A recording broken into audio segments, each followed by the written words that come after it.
honey, come on, look, you know it's nothing like that. Yes, it is a triangle, but it's the rhetorical triangle. It's not Illuminati, okay? I'm not a 32nd level Mason. I'm not hiding anything.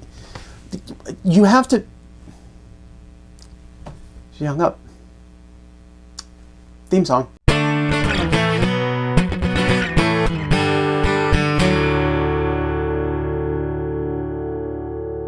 Yes, we are going to do a slight flashback in this episode to the rhetorical triangle, but this is our series on diction. So let me remind you that diction is the specific word choice of an author, the characteristic or usual stylistic word choice of an author. But I should then also remind you of the rhetorical triangle.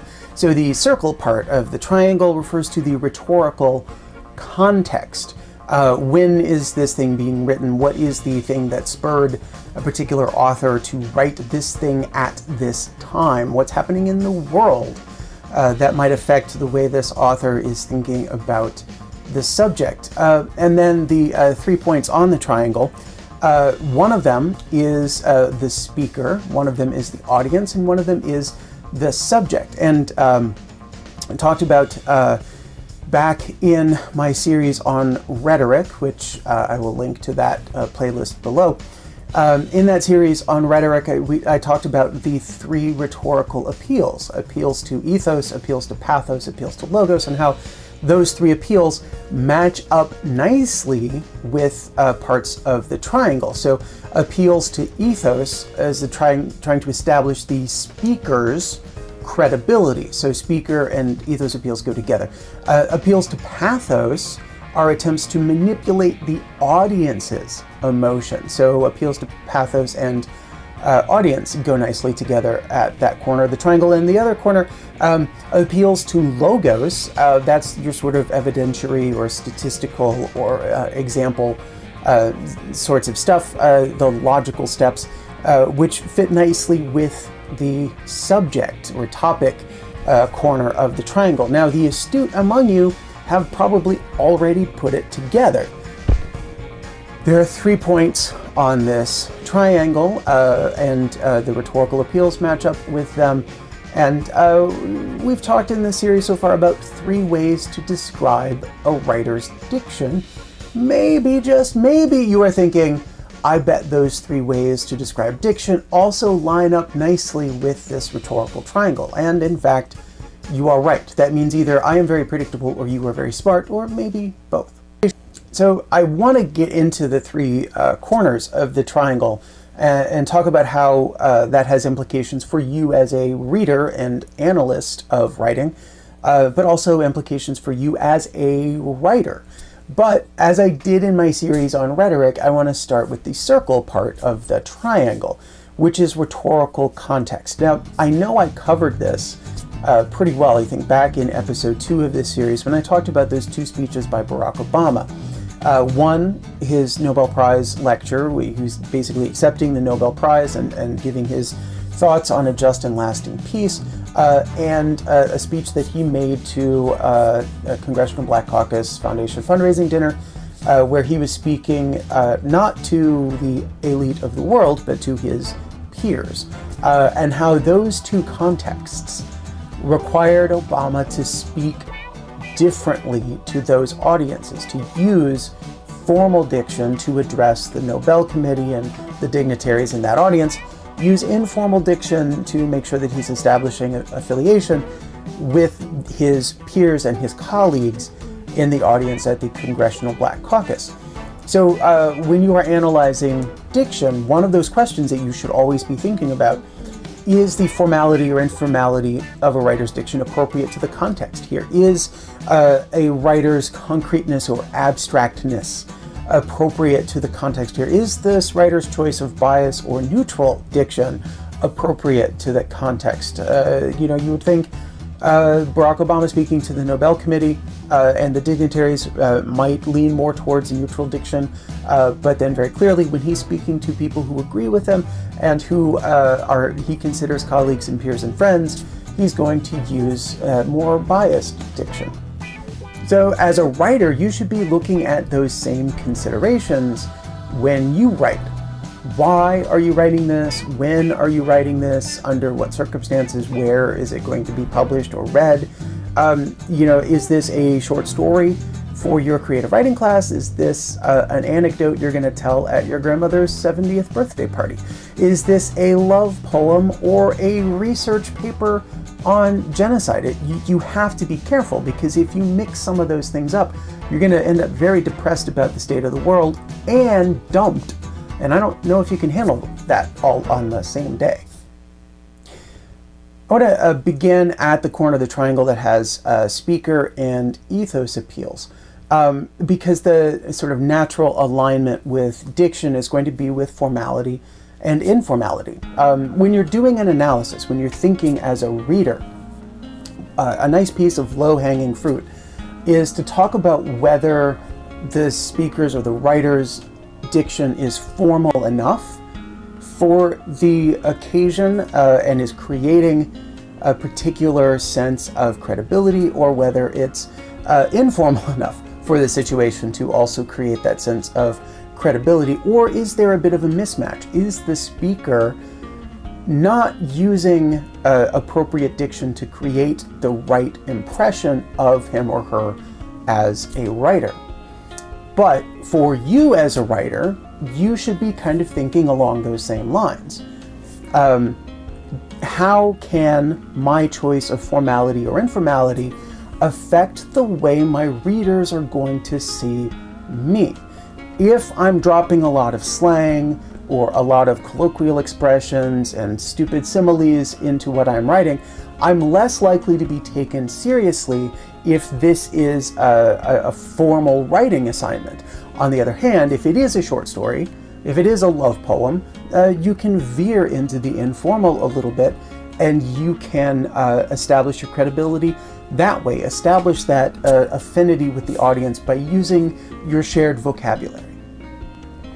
So if your formality or informality is a way to establish credibility with your audience, let's think about how we can manipulate our audience with our diction. And obviously that's going to be whether we are neutral or biased. So thinking as a reader, somebody who is going to do an analysis, you might think back on the previous episode and the video that was called Things Globeheads Say.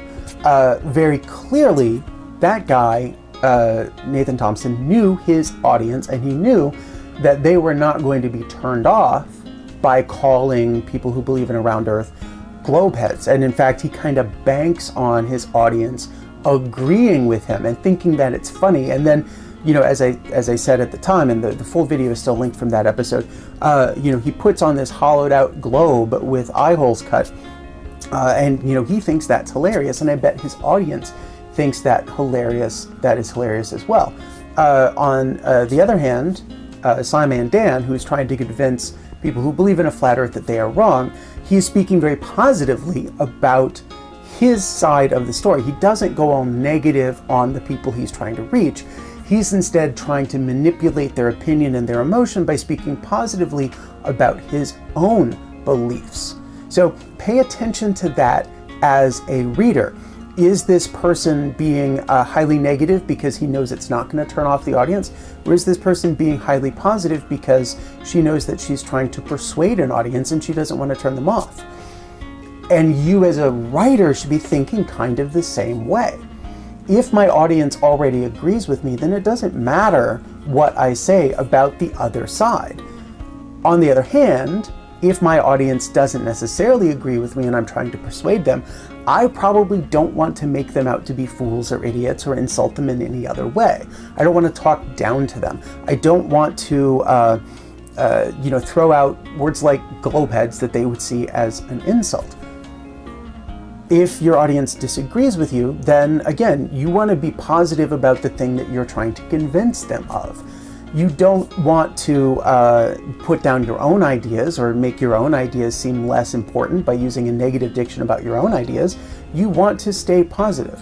And then what if what if you're not sure? What if you don't know whether or not the audience is on your side? Or what if it's a kind of situation where having the audience on your side or not, trying to manipulate their emotions or not, is inappropriate, and you maybe want to stay neutral because you don't need to convince anybody of anything, or you are just simply informing people about a thing that has happened and you don't need them to feel one way or the other about it. So when you are writing, you've got to consider, is this going to be a net bad thing for me if I go too negative, or if I go too positive, or if I am too neutral in a situation where I need to use some positive or negative diction? I know it's a lot of choices to make, but that's why writing is hard, and why I've got 70-something videos out here about how to do it better. And finally, an author's choice of concrete or abstract diction is clearly motivated or indicated by the topic that they are writing about. If you're reading along and some guy's writing about how football is terrible because of all the head injuries, but there are no statistics, no examples, no true stories from people who got a head injury in football, you're going to be like, hey, you're talking about all these abstract ideas, but you're not giving me any concrete proof of this real phenomenon that you're trying to prove. On the other hand, if somebody is talking about ideals of truth and justice, and there's nothing in there, there's no kind of language in there about how this is an aspiration, or about how this is the way that we want it, and it's instead just example after example after example of maybe injustice, I don't know, then obviously they're relying too much on concrete diction and concrete evidence as opposed to abstract ideas in order to make their point about the subject. Now, does that mean if somebody is using the wrong diction, if they're too concrete or too abstract, that when you're writing an analysis, that's something you should bring? Yes, that is absolutely something you should bring up. If you were writing an analysis of football guys writing, I would love to read a paragraph about how he has no specific concrete examples, or about how the way he describes traumatic brain injuries in football players is too abstract to make sense to the people that he needs to convince, the NFL fans who might turn off the game at some point if they knew just how dangerous it was for the players. That's the sort of thing that would get me really excited as an English teacher, if you're pointing out inappropriate diction and defending it with evidence from the text. Now, you don't want to be the subject of one of those analysis essays where somebody says, they're too abstract, they're too concrete. So as a writer, you need to think about the subject that you have. Is the subject that you're writing about something that is down to earth and real and specific? In which case you want a lot of concrete diction. You're going to try to create specific images in the mind of your reader so that they can picture what it is. It's almost like they're holding it in their hands. I don't know how you would hold, for example, a concussion, but you can definitely make an audience understand what a concussion feels like, what it sounds like for the person, what it looks like when a person is suffering from a concussion. You can definitely describe the brain scans. So think very carefully about your subject. If you're writing about something that is a little bit more of a philosophical or abstract concept, if you will, then you want to keep your diction fairly abstract. You want to, it's not that you can't paint a picture in an audience's mind, it's that painting a picture is not the point of an essay that is about more of an abstract subject and requires abstract diction. So definitely think about what is it that I am talking about, and is this the sort of thing that people want a very clear mental image of, or is this the sort of thing where I want to talk about things that are a little bit more abstract?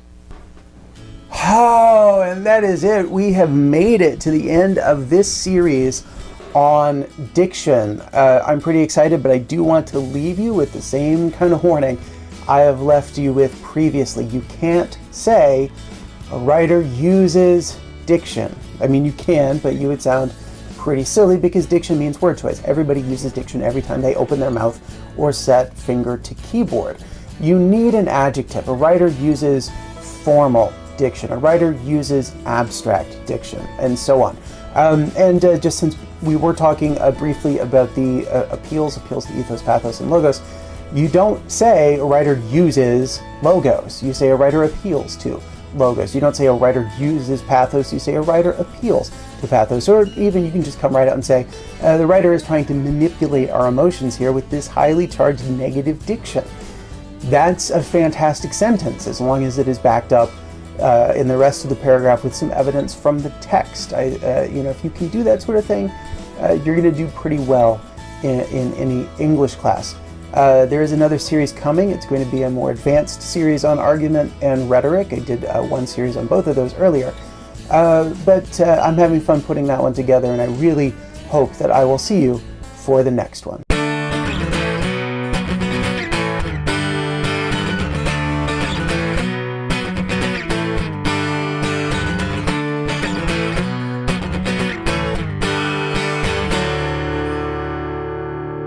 And I'm leaving out the Hubert joke because, Hubert.